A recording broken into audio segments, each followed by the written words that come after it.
Саламатсыздар ма оқушылар? Менің сабағыма қош келдіңдер. Бүгін сабағымызды бастаймыз. Бүгін информатика пәнінен жаңа сабақты бастаймыз.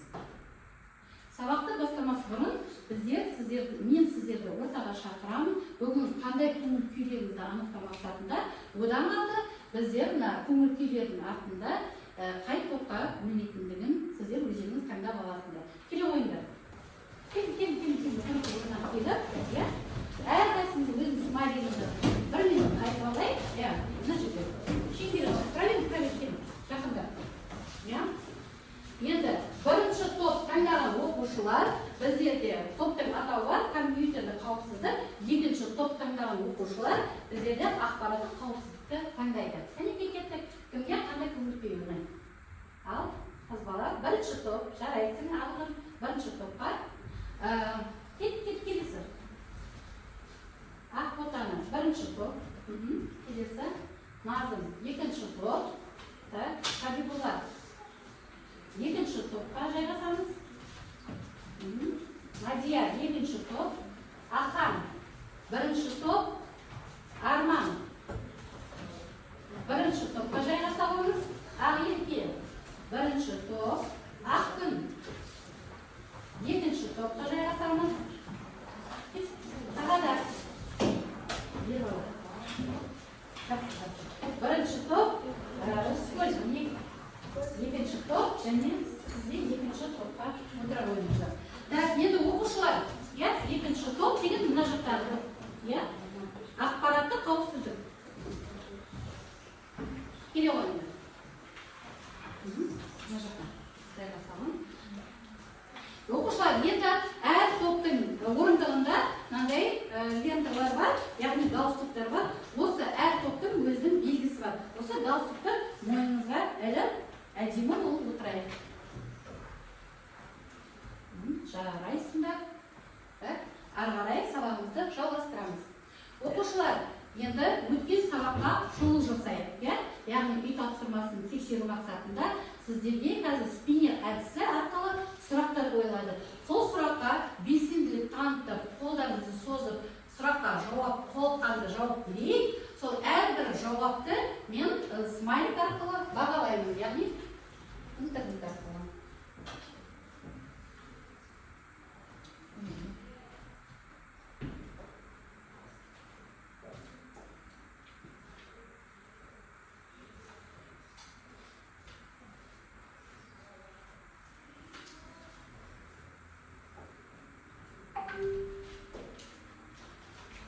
Олай болса, дайын болса, ал бастайық. Қолдарына қойғаныз оқушылар. Сұрақ қазір келіп тоқтайды. Экранның бетіне шығады. Бесінші сұрақ. Электромагниттік толқын тарататын техникалар мен құрылғыларды атап шығыңыздар деп жатыр. Ал қай топтан? Компьютерді қауіпсіздіктен Ақнұр? Ұялы телефон, микротолқынды пеш. Дұрыс. Тағы? Wi-Fi роутер. Жарайсың, өте жақсы. Жарайсыңыз. Мына сұрақты отыра қойыңыздар. Келесі екінші сұрақ. Ақнұрға біздер қазір бағалаймыз. Барлық сабақ аяқтап болғаннан кейін сұраққа жауап бергеннен кейін бағалайық. Ақнұр дұрыс жауап берді. Ары қарай. Бірінші сұраққа келіп тоқтады. Бірінші сұрақты тыңдайық. Компьютердің адам ағзасына тигізетін зиянды әсерлері қандай? Екінші топтан кім жауап бере алады? Ақпараттық қауіпсіздіктеріне. Немесе компьютер қауіпсіздікті белсенділік танытайық оқушылар. Үй тапсырмасы. Компьютердің адам ағзасына тигізетін зиянды әсерлері бар ғой бізде? Солай емес пе? Енді қандай? Қарапайым сұрақ, жауап бере қойыңдар.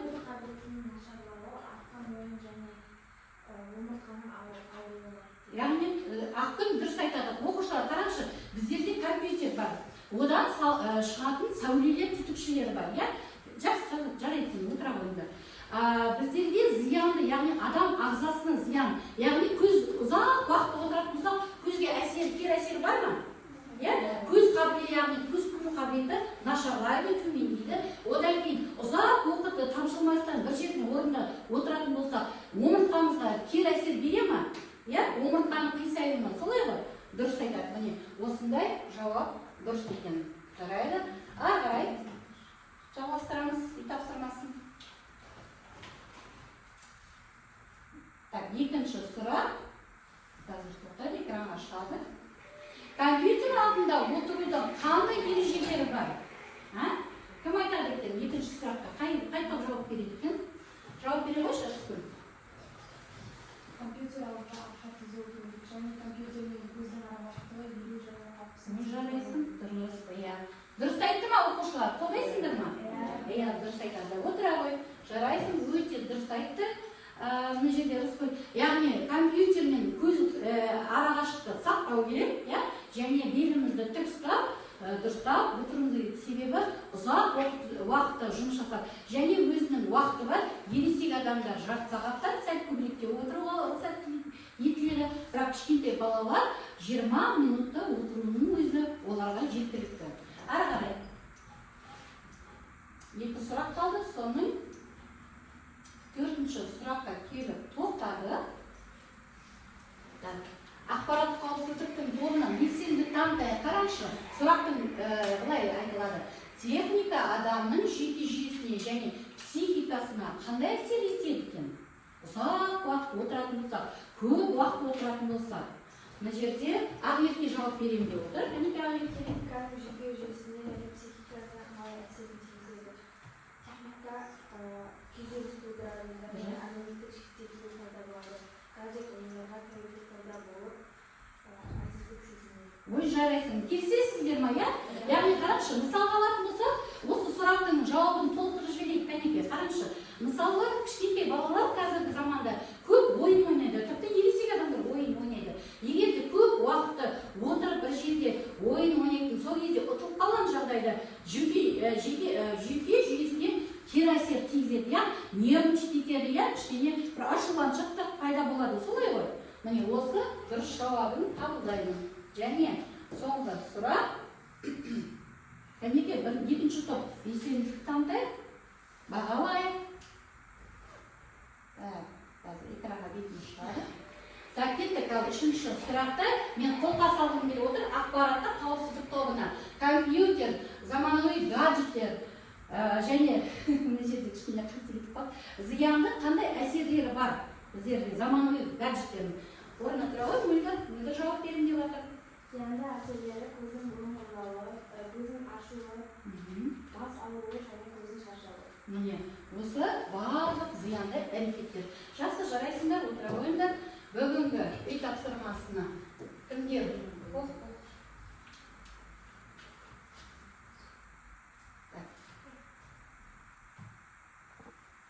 Оқушылар, ары қарай енді жаңа үй тапсырмасы бойынша мен сізді бағалап жіберейін. Бірінші топтан, яғни компьютер қауіпсіздігінен біздің бірінші Ақерке жауап берді.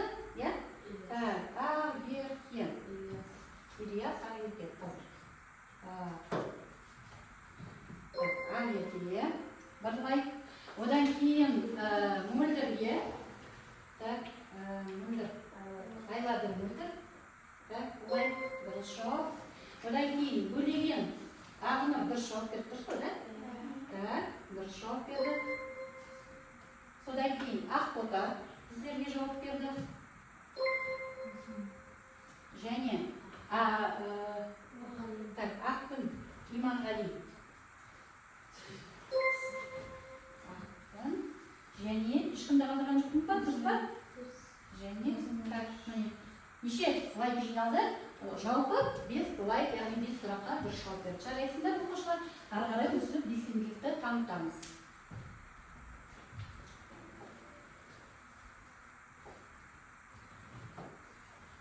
Енді оқушылар, сіздің алдыңызда, мына жерде постер тұр. Осы постер арқылы бүгінгі жаңа сабақта өту үшін жаңа тақырыптарды ашайық. Мына жерде қандай сөздер бар? Қарашы, лотерея, қауіпсіздік, желідегі алаяқтық, сиқырлы аяқ, жеңімпаз, содан кейін ақша, ұсыну, табу деген сияқты осы жалпы сөздердің ішінен жалпы негізі бір түйін бір сөз шығару керек. Қандай сөз деп ойлайсыз? интернеттегі алаяқтық деп айтып жатыр, иә, мына жерде класстастарым. Интернеттегі алаяқтық, яғни бұл жерде нені білдіреді? Интернеттегі алаяқтық қазір көптеген жаңағыдай әртүрлі адамдар әртүрлі алаяқтыққа жаңағыдай көздеп жатады. Және сонымен қатар, мысалы, өтірік жұмыс ұсынады, иә, ең жоғары жалақыдағы жұмыстар, одан кейін жоқ жерден ұтыспен осындай ұтысқа ие болдым деген сияқты, қомақты ақша ие болдым деген сияқты, осындай әртүрлі желі арқылы бізге әртүрлі спамдар келіп жатады. Енді бүгінгі сабағымыздың жаңа тақырыбы желідегі қауіпсіздік. Олай болса, дәптерімізді ашып, бүгінгі күннің жадын жазып, жаңа тақырыпты жазып алайық. Мен сіздердің әзірше жазғанша жаңа сабақтың мақсатын түсіндіріп айтып кетейін. Бүгінгі сабақтың мақсаты, бүгін не үйренеміз? Яғни ақпараттық қауіпсіздік ұғымымен танысамыз, интернеттегі және жұмыс барысында қандай қауіп-қатерлер бар екен, соны талқылайтын боламыз. Желідегі қауіпсіздік. Оқулықтағы 2-2 тақырып. Жарайсыңдар? Әрі. Енді сізге кішкене бір шолып, кішкене ақпарат беріп кетейін. Ақпараттық қауіпсіздік мемлекеттің ақпараттық ресурстарын, сондай-ақ ақпарат саласында жеке адамның құқығы мен қоғам мүдделерін қорғалатын жай-күйін сипаттайды екен. Ақпараттық қорғау – ол ақпаратты ұрлау, жоғалту, рұқсатсыз жою, өзгерту, маңызына тимей түрлендіру, рұқсатсыз көшірмесін жасау, осылардың барлығын алдын алу үшін жүргізілетін шара кешені болып келеді. Ақпараттық қауіпсіздіктің маңызды 3 жайы бар: қолжетімділік, тұтастық және құпиялық. Осыған кішкене тоқталып өтейік. Қараңызшы оқушылар, ақпараттық қауіпсіздіктің, яғни біріншісі қолжетімділік. Қазіргі заманда біздерге кез келген ақпарат қолжетімді болу керек. Яғни, мысалы, сіздерге мұғалім тапсырма беретін болса, Абай өлеңдері, Абай шығармалары немесе деген сияқты осындай үлкен ауқымды ақпарат іздеп келін, тауып келін, соны келесі сабақта талқылаймыз деген кезде сізге ақпарат қолжетімді болу керек. Бірақ дегенмен, ол қолжетімді болғанымен интернеттегі барлық ақпарат ол дұрыс емес деген сөз емес. Сондықтан мұқият қарау керек. Және екіншісі, тұтастық. Ақпарат барлық басына аяғына дейін тұтас болу керек. Мысалы, алатын болсақ, бір шығарма, шығарманың басынан бастап аяғына дейін толыққанды тұтас болу керек, соны бір қарап шығу керек екен. Және құпиялық. Интернеттегі барлық ақпарат негізі құпия түрінде сақталу керек. Себебі сіздердің өмірлеріңізге қауіп-қатер төнбеу үшін негізі ақпараттың өзі, әрбір жеке тұлға ретінде өзі туралы ақпарат қатты жұртқа үлкен көлемдегі, ауқымды көлемдегі жарияламау керек екен. Олай болса, біздердің жаңа кішкене бір дайындаған видеомыз бар, бейне материалымыз бар, соны тамашалауға шақырамын.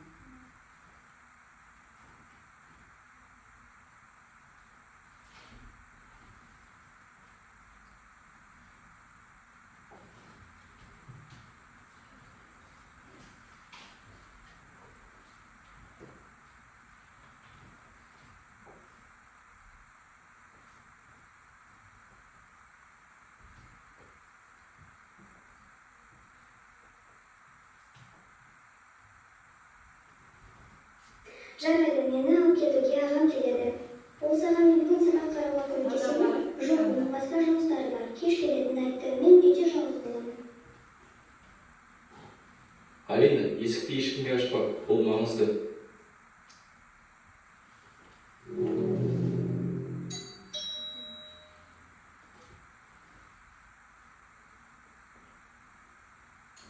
Алина, есікті ешкімге ашпа, бұл маңызды.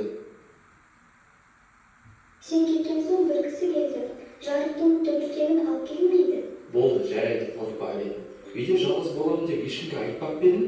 Үйде жалғыз боламын деп әлеуметтік желіде, Инстаграмда жазғаным есіме түсті. Солай істеуге бола ма екен? Жаман адамдар біліп, жаман бірдеңеге ұшырап қалуы мүмкін ғой. Желіде тағы қандай ақпаратпен бөлісетініңді көруге бола ма? Сенің өзіңе ғана қатысты ақпараттардың барлығын жаман ниетті адамдар пайдалануы мүмкін. Қандай мектепте оқитының, қандай спорт клубына жаттығатының, кешке қандай жоспарының барын жазбауың қажет. Сондықтан өзіңе ғана қатысты артық ақпаратпен бөліспе. Жақындарың әрқашан сен туралы барлық маңызды нәрселерді біледі және профиліңді бөгде көздерден жасырғаның дұрыс. Оқырмандардың көп болғаны жақсы, бірақ олар сені қайдан табуға болатынын және не істеп жатқанын білетін болады. Бұл қауіпті. Алина, ғаламторда не істеуге болмайтынын саған айтып берейін. Ғаламторда достарың көп болғаны жақсы әрине, бірақ олардың бәрін сен шынайы өмірде көрдің бе? Егер сен біреумен серуендеуге кетіп бара жатсаң, онда маған, ағаңа немесе ата-анаңа ол туралы ескерт. Және де қауіпсіз жерлерде, көпшілік адамдар жүрген жерге серуенде. Және де менің картамның немесе ата-анамның карталарының деректерін бізге ескертпей тіркеуші болма. Егер ғаламтордан бірдеңе сатып алғың келсе ше? Егер де бірдеңені сатып алғың келсе, бізге айт, біз тексеріп көреміз. Егер саған лотереядан жеңіп алдың деген хабарлама келетін болса, онда картаның деректерін мүлде енгізуші болма, ешқашан. Бұл желіде өтірік алдаудың ең кең таралған жолы. Абай бол, жарай ма, Алина? Жарайды. Балалар, енді бүгінгі сабақтың ең маңызды сәттеріне тағы бір назар аударайықшы. Жеке басыңа қатысты деректермен әлеуметтік желіде бөліспе. Карта деректерін еш жерге көрсетуге және енгізуге болмайды. Бұл қауіпті. Инстаграмдағы және басқа да әлеуметтік желілердегі аккаунттарың жабық болсын. Жақсы, видеомызды қарадық. Сабағымызды жалғастырайық.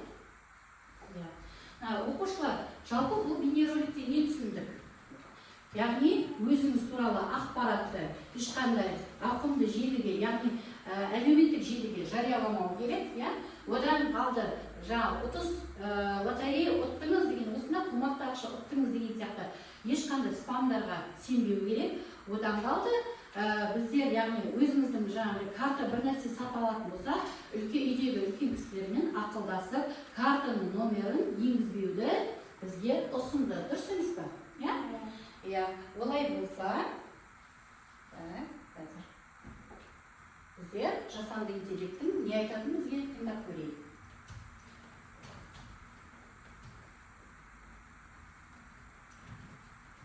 Оқушылар, жаңа сабақты қандай деңгейде түсінгеніңізді анықтау мақсатында сіздерге әртүрлі тапсырманы дайындадым. Міне, әртүрлі тапсырманы дайындадық деді бізге роботымыз, ал сол тапсырманың алғашқы тапсырмасын орындап көрейік. Жаңа сабақты қалай түсіндік, қалай меңгердік, сол тапсырма арқылы біздер қазір сіздермен бірге тапсырмаларды орындаймыз.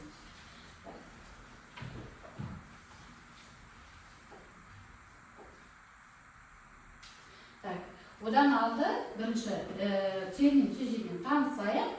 Терминдегі желідегі қауіпсіздік, бүгінгі сабақтың негізгі тақырыбы сетевая безопасность, network security. Ақпараттық қауіпсіздік, информационная безопасность, information security, алаяқтық, мошенничество, fraud және кибербуллинг, қазақша, орысшада кибербуллинг болып есептеледі, оқылады және ағылшынша cyberbullying. Ал бірінші тапсырмаға уақыт берейін. Осы бірінші тапсырмаға жалпы постер қорғау. Бірінші топқа біздер Тарси әдісі ұсынып отырып, Тарси әдісі деген осындай қиынды фигураларды әдемі қылып бір-біріне жалғап, дұрыс жауабын тауып, осы үш бұрыш фигура шығу керек. Бұл бірінші топтың Тарси әдісі.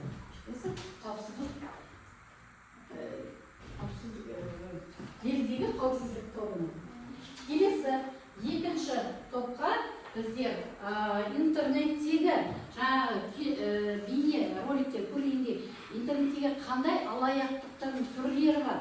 Соны осы постер арқылы бейне түрінде сіздер өзіңіздің фантазияңызға қарай сызып топпен бірге жұмыс жасайық. Әркім өз пікірін, үлесін қосады, осыған біздер бағалаймыз. Уақыт шектеулі 5 минут беріледі. 3-5 минут уақыт беріледі. Оқушылар, мына топта желім бар, клейді екінші топта берейік. Алып кеттік, өзіміздің әрқайсымыз өз оқушылар үлесін қосып алмасады. Әркім өз пікірін айтады. Бірігіп жұмыс жасаймыз оқушылар. Топтық тапсырма болғаннан кейін біргеміз. Бірінші топқа партия әрісі, сұрақтарды, ішіндегі сұрақты оқи отырып, дұрыс жауабын бір-біріне желімдейміз. Және екінші топқа интернетте қандай алаяқтар мен қауіп-қатерлер бар, соны жазып кетейік. Немесе бейнесін салуға болады.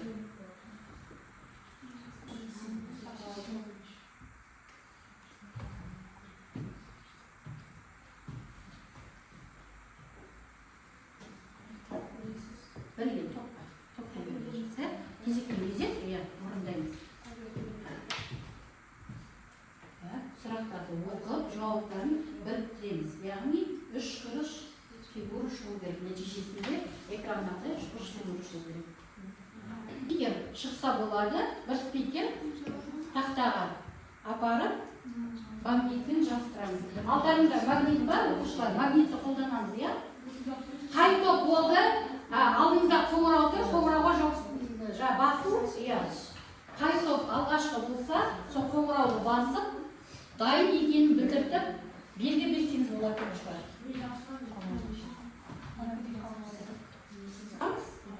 Айтып, жабыстырып, бірге талқылайық.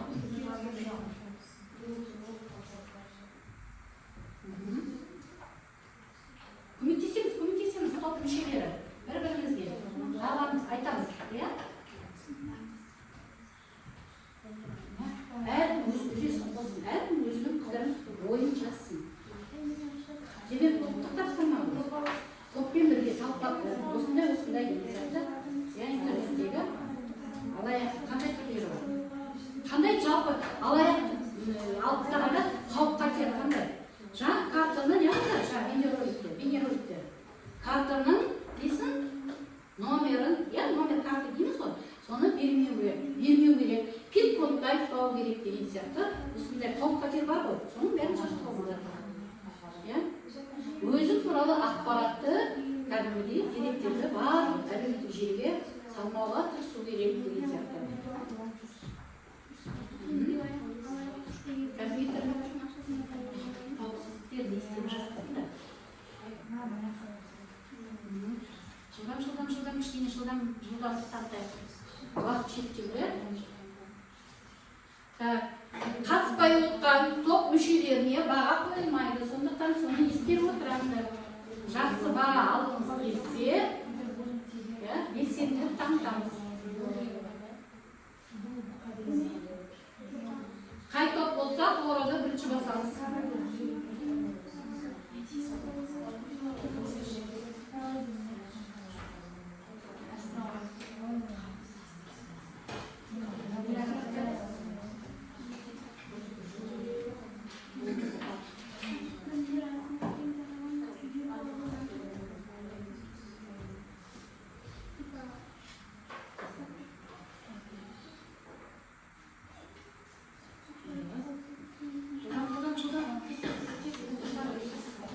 Жылдамдықты танытамыз оқушылар.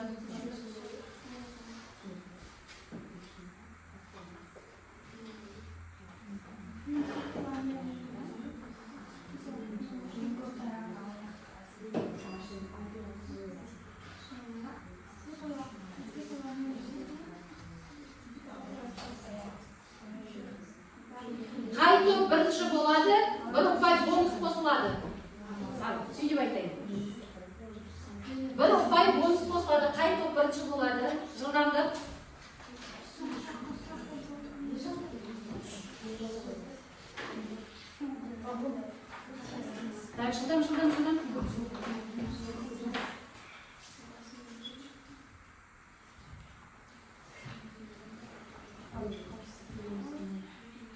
секунд уақыттарында оқушылар.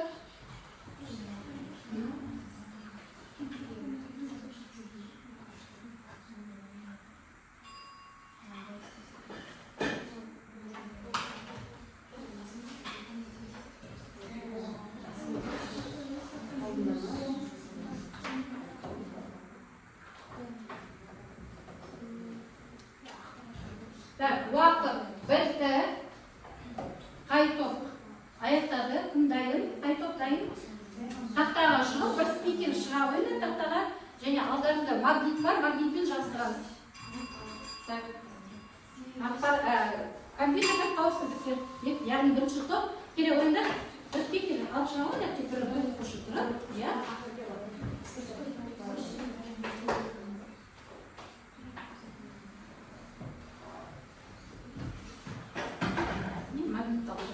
Bir speaker жарайды, иә? Топтың артынан бір спикер. Жылдам. Так, екінші топ дайын ба? Так, дайын. Екінші топты. Бірінші топты тыңдайық отырсыз. Иә? Қапталдан тұрамыз. Кішкене дауысымызды қатшырақ шығарайық.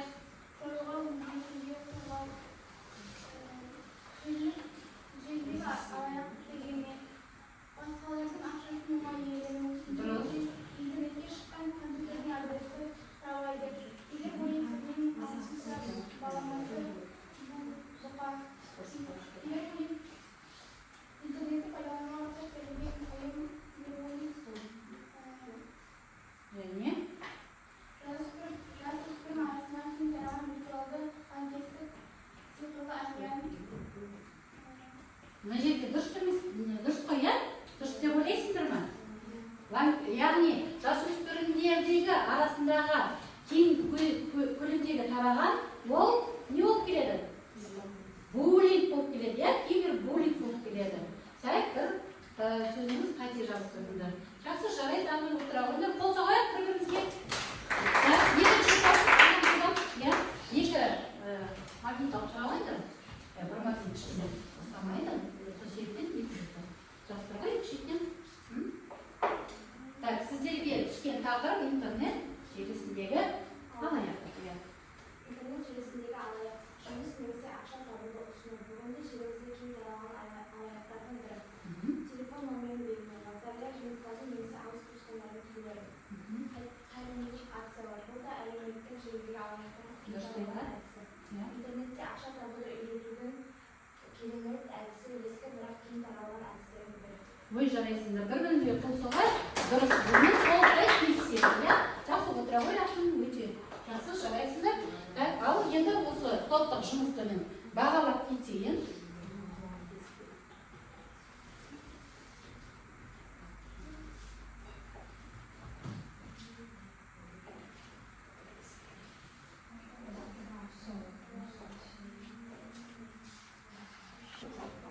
Ал бағалап кетейік.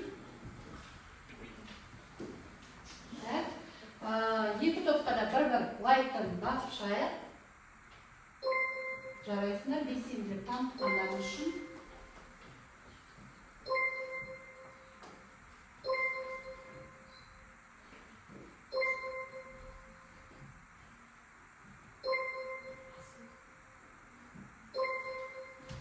Және Иманғали.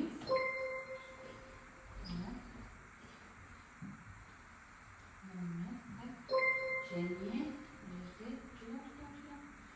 Рамазан және Арман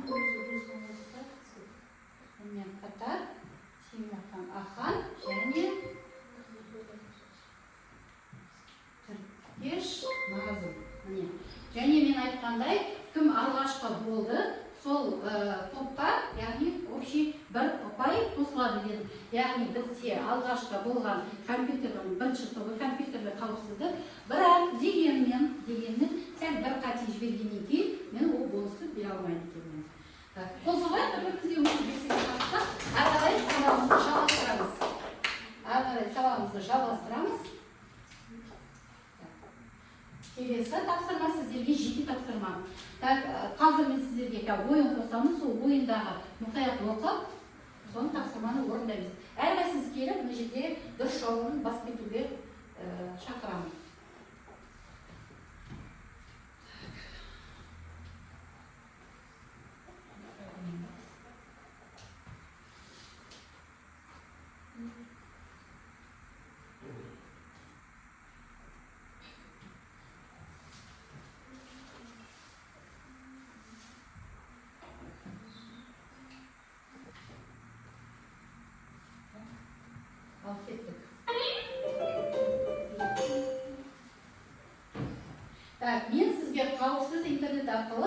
саяхатташуға ұсынамын. Егер сіз барлық сұрақтарға дұрыс жауап беретін болса, деңгейі өтті деп саналады. Кеттік. Сіз бейтаныс сайтқа кірдіңіз. Кенеттен компьютердің экранына сізге түсініксіз хабарлама келді. Оны сіз не істейсіз? Көмек алу үшін ата-анаңызға хабарласасыз ба? Жауап бермейміз. Сайтты тез жазасыз ба? Әлде ақаулықты өзіңіз шешесіз ба? Біреуіңіз келіп, сіз келе ғой. Арман неге жауап? Арман келе ғой қазір. Қайсыны таңдайсыз, көйлек таңдайсыз, сіз жасамыз.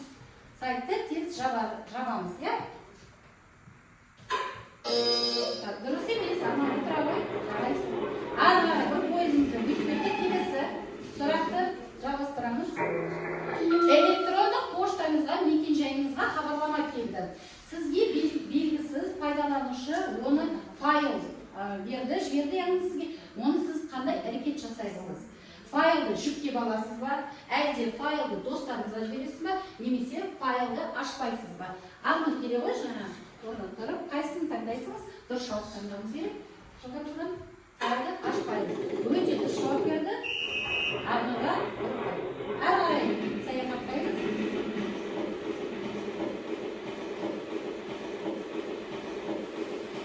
Келесі сұрағымыз, сіз өзіңіздің және сыныптастарыңыздың суретін интернетке жариялауды шештіңіз.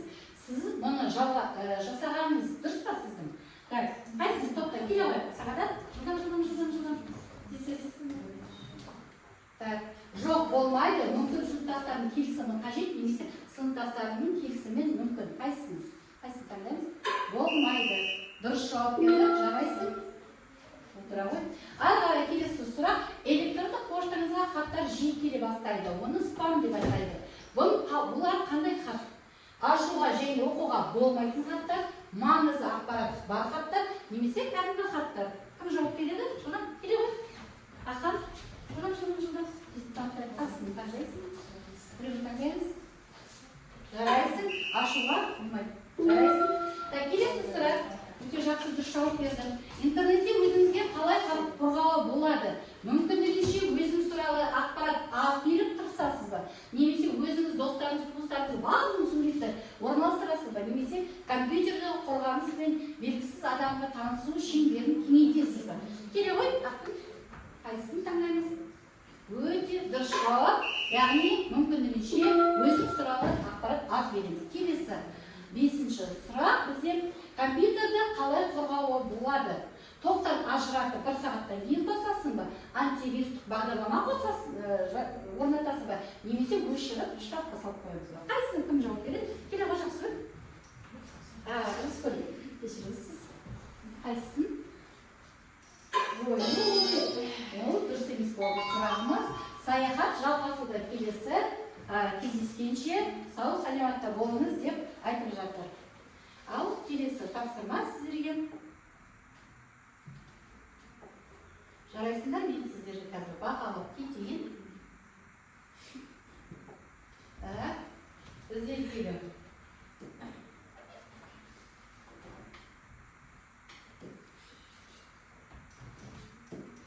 Бағалау. Бірінші топтан кім жауап берді? Ағынырға. Бөлеген ағыныр. Ұрыпай. Келесі Ахан. Ахан. Темірхан Ахан. Ұрыпай. Және жақсы көргішкені. Қателесті. Одан кейін Ақын фамилия? Иманғали ма? Ақын. Және Сағадат. Сағадат фамилия? Рамазан Сағадатқа Барлай. Жарайсыңдар. Ары қарай жалғастырайық сабағымызды. Келесі тапсырма бізде кахот. Қолдарыңызға телефонды аламыз, ұялы телефонды пайдалы түрінде пайдаланайық. Сіздерге кахоттан тапсырма беремін.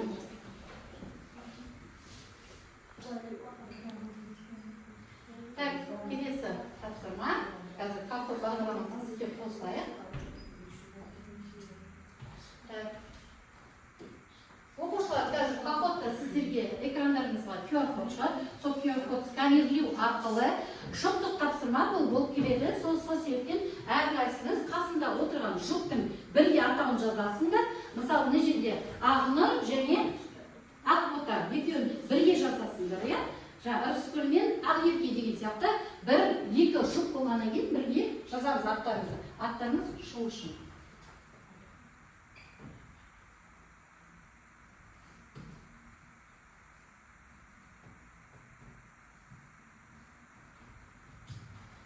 Мұқият қараймыз. Сұрақты оқып берейін, сіз дұрыс жауабын таңдасаңыз болады.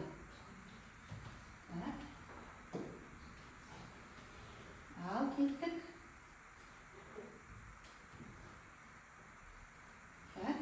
Дайынсыз ба барлығымыз? Жарайды, ал старт.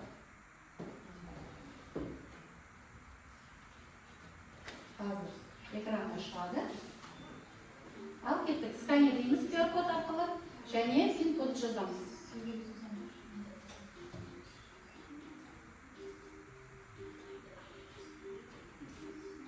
Ал кеттік, Мадиямен қасында кім екен? Назым және Сара, Жарай, Алғыстап жазып.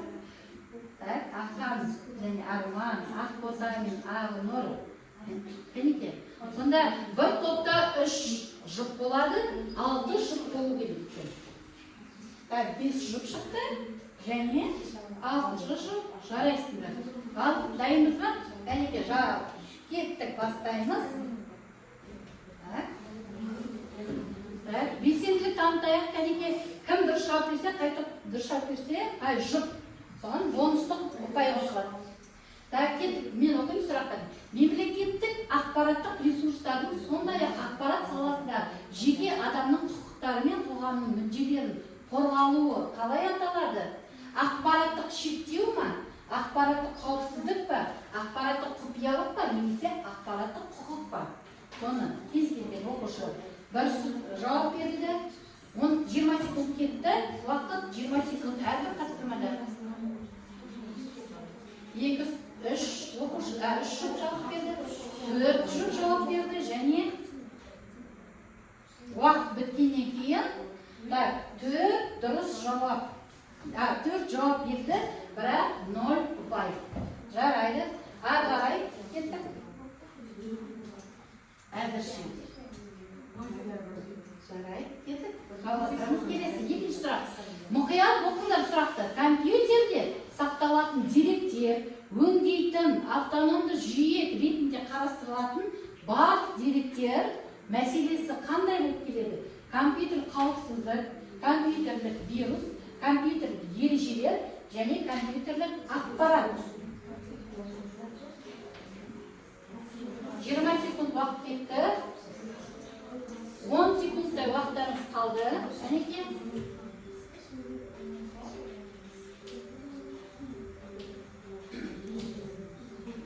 Және тағы бір жұп қалды. Жарайсыңдар. Яғни дұрыс жауап берген 3 жұп бар екен. Кеттік, ары қарай жалғастырамыз.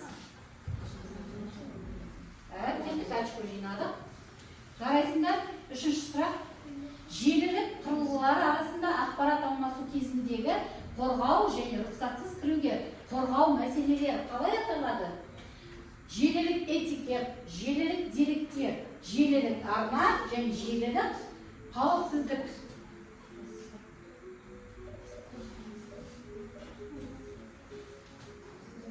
Кәнеке. 10 секунд уақыттарын қалды. Соңғы жұп. Жылдан қалып қоямыз. Ал кеттік. Дұрыс жауап берген 4 жұп бар екен. 4 жұп. Ары қарай кетті. Ал очколарымызды жауап болады. Ары қарай. 4-ші сұрақ. Санаулы уақыт ішінде керекті ақпараттық қызмет алуға болатын мүмкіндігіміз қандай екен? Сенімділік ақпарат па, тұтастық ақпарат па, қолжетімділік ақпарат па, немесе дербестік ақпарат па? Санаулы уақыт ішінде керекті ақпаратты қалай болып келеді? Жарайсыңдар, 6 жұпты дұрыс жауап берді. Ал, кетті, ары қарай. Және 5-ші Бірінші сұрақ, заңсыз қол жеткізуден немесе оқудан қорғау ақпараты қалай аталады? Дәлдік ақпарат, электрондық ақпарат, құпиялық ақпарат немесе онлайн ақпарат.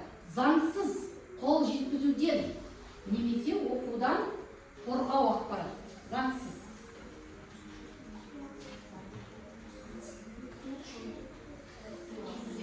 10 секунд қалды уақыттарыңызда. Жылдам 5 секунд уақыт қалды. Және дұрыс. Бір жыл келмей қалды. Жарайсыңдар.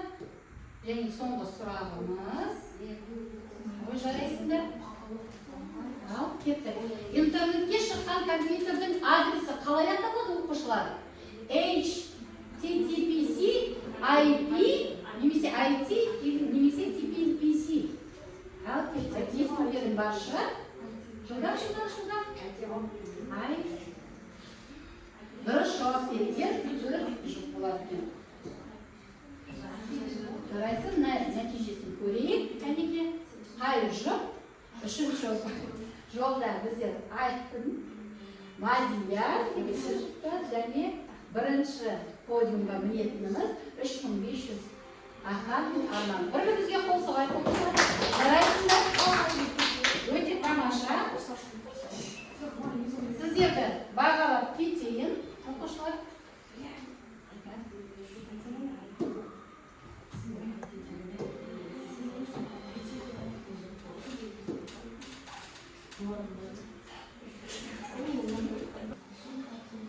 Оқушылар, жарайсыңдар, белсенділік танытқан үшін әрқайсыңызға бір лайктан жарайсыңдар. Барлықтарың жақсы жауап бердіңдер.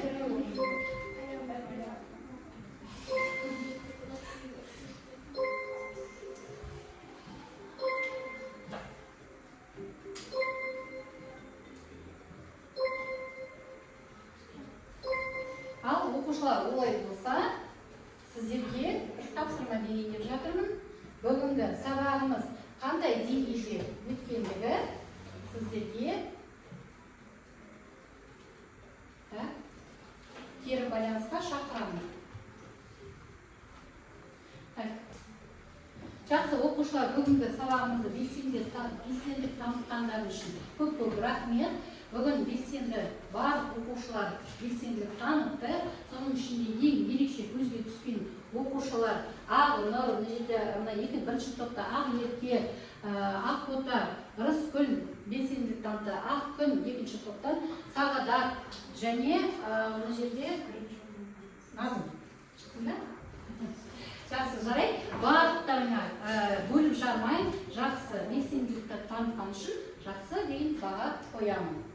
Олай болса, ағарай. Енді соңғы этап біздің бүгінгі сабағымызды қандай деңгейде түсіндіңдер? Сізге ұнады ма?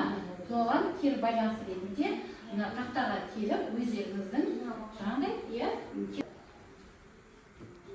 Ал оқушылар олай болса, бүгінгі сабағымызды қандай деңгейде түсінгеніңізді және сізге ұнағанын сол өзіңіздің смайлик арқылы чатқа, осы чат группаға, WhatsApp группаға жіберсеңіз болады.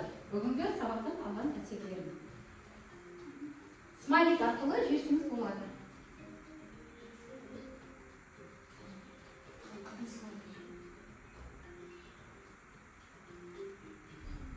Ой, жарайсыңдар. Ең көп ұнаған тұстары қандай болды тапсырмалардан? Топтық жұмыс. Содан кейін қақот ұнады ма сізге? Қақот қызықты ғой, солаймыз ба? Жарайсыздар. Көп рахмет. Ал енді еге тапсырма. Оқушылар, еге берілетін тапсырма.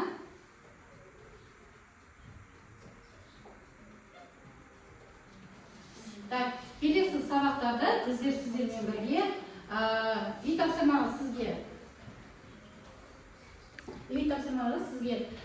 интернеттегі жалпы алаяқтық түрлерін жазып беру, кестесін құру, жалпы қауіпсіздіктерді және қасында қандай қауіпсіздіктер қатерлер бар екен.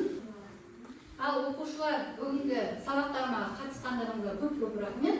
Сау болыңыздар.